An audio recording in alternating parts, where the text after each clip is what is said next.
On a perfect summer afternoon, when the breeze carried the scent of cut grass and children's laughter, a single, impossible bullet would rewrite the fate of an entire town. It came from a direction that made no sense, fired by a hand no one could see, to stop a horror that hadn't yet begun. This is the story of that shot, the ghost who made it, and the tangled web of ordinary lives it saved from a shattering end. The sun hung heavy and generous over the quiet town of Oakhaven, baking the pavement and painting everything in gold. It was the kind of Saturday that felt like a promise. Families drifted through the farmer's market in the town square, teenagers lounged by the old fountain, and the distant cheerful shouts from the Little League baseball game echoed from the park. At Marino's Italian Cafe on the corner of Maple and 3rd, the aroma of garlic and fresh bread spilled onto the sidewalk. Inside, Elena Marino wiped down the counter, her eyes drifting to where her 8-year-old son, Luca, was coloring quietly at a back table. At that same counter, a man named David Fisher sat stirring his 3rd coffee, his fingers trembling slightly. He was just a quiet, frayed-looking man in a worn jacket, and no one paid him any mind. 3 blocks away, in the ordered silence of the Oakhaven Public Library, retiree Arthur Brigham sat at his usual table by the large window.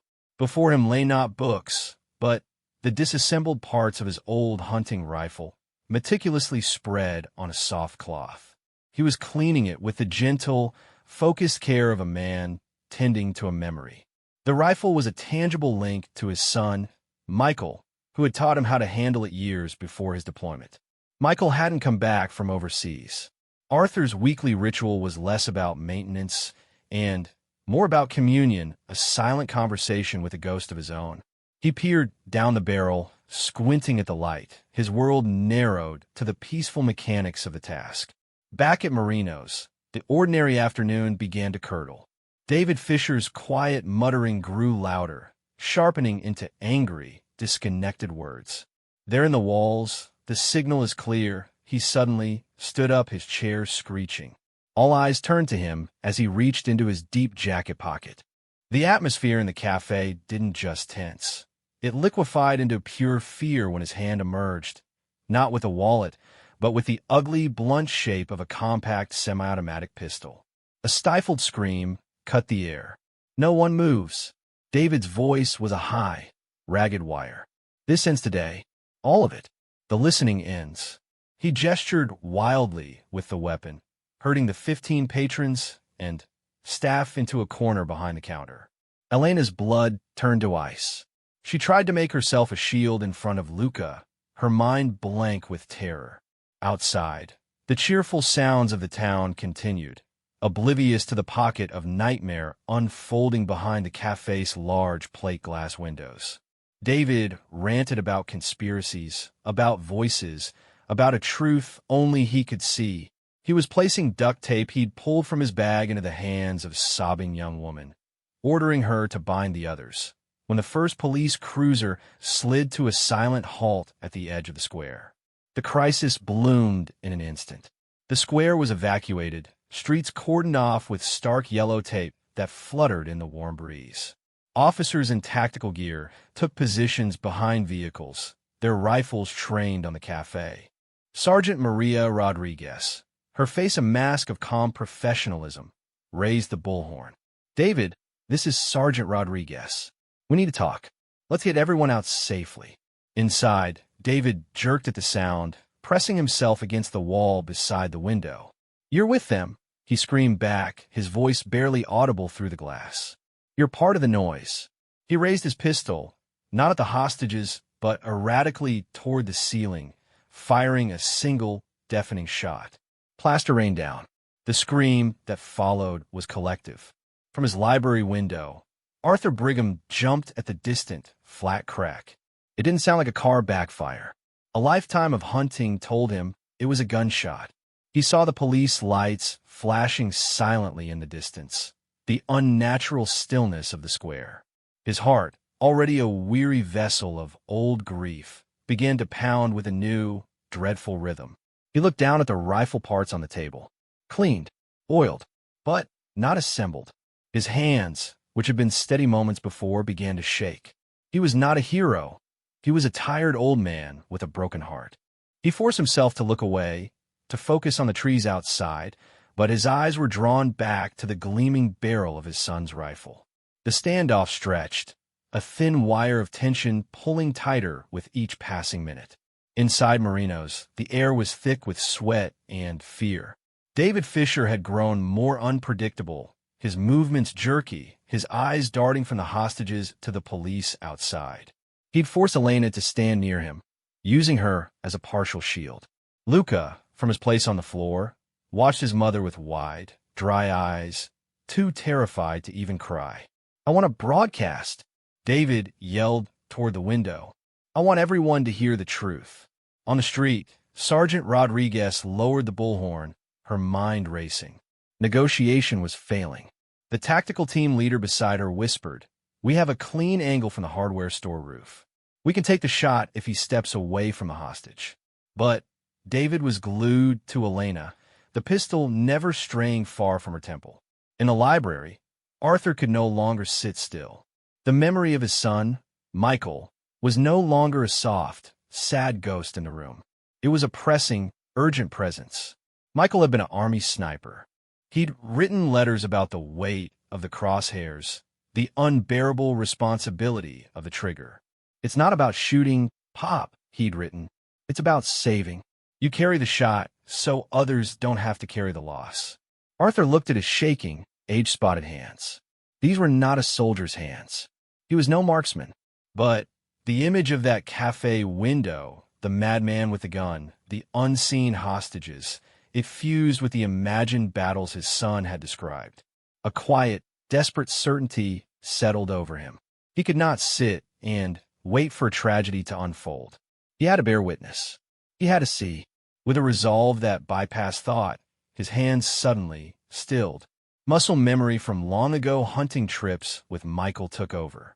The pieces of the rifle came together in his hands, bolt, stock, barrel, scope, clicking and sliding into one deadly, coherent whole.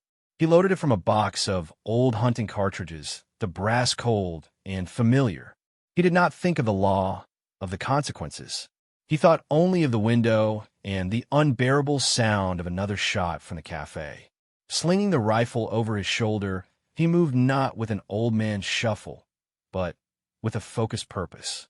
He took the back stairwell to the library's rarely used third-floor archival room. A small, grimy window there faced the town square, offering a high, angled view of the front of Marino's cafe. It was a difficult, almost impossible shot, over 200 yards through a pane of old glass at a steep angle. Arthur pushed aside boxes of old ledgers, the dust motes dancing in the slanted light. He lay on the dusty floorboards, the rifle finding its way to his shoulder. He peered through the scope. The world narrowed to a circle of clarity. There was the window. There was the man, his face twisted in rage. There was the woman, Elena, her eyes clenched shut. Arthur's breath hitched. This was madness. He was no hero. He was a fool with a hunting rifle. He tried to control his breathing, just as Michael had taught him on a long-forgotten hillside. Breathe in, breathe out, let the world go quiet, Pop. Just you and the crosshairs. Down in the square, David Fisher was breaking. The police had cut power to the cafe, casting the interior into gloomy shadow. The sudden darkness spooked him. "Lights! Turn them on!" he shrieked, waving the gun. In his agitation, he took 2 steps away from Elena, moving toward the cafe's door, his profile now fully exposed to the library window.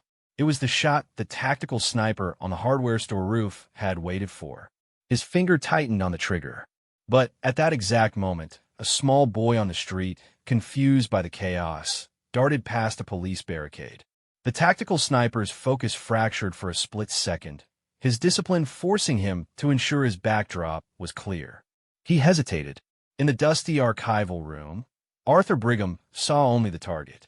He saw David raise his pistol, not at Elena, but swinging it wildly toward the huddled group of other hostages, his finger whitening on the trigger. There was no more time. Arthur's world shrank to the intersection of two crosshairs on the center of David's torso. He did not hear the dust or his own heartbeat. He heard his son's voice, calm and clear. "For the ones you save, Pop."